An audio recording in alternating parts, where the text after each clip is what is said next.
Animal tranquilizers are showing up in street drugs, adding more volatility to the opioid crisis and sparking a tricky debate about regulation. While we're concerned about public safety, we are also concerned about animal welfare. Drug traffickers are mixing veterinarian medication into fentanyl. It can cause severe wounds and health complications. Several U.S. states and the U.K. have cracked down, listing xylazine, also known as tranq, as a controlled substance, a classification for drugs posing a higher risk of abuse.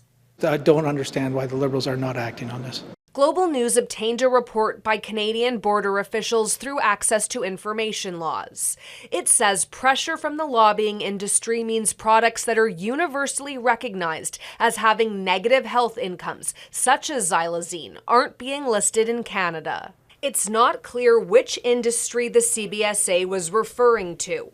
The Conservatives called for action more than a year ago. Putting it on an actual list, on the controlled substances list, would actually restrict and at least give us the ability to have more monitoring.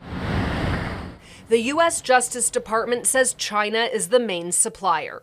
Canada's public safety minister insists the new Strong Borders bill will strengthen enforcement. We will have greater flexibility and greater speed in which these listings can take place. Another animal tranquilizer called medetomidine is now showing up in fentanyl, causing a surge in overdose calls. A contaminant appears in the drug supply. Regulators both in Canada and the United States, schedule the drug to try to make it difficult or more difficult to obtain and more difficult to transport across borders. And then, drug makers just switch to another one. Health Canada would not say whether it plans to list animal tranquilizers as controlled substances, only that it's concerned and monitoring the situation. Touria Izri, Global News, Montreal.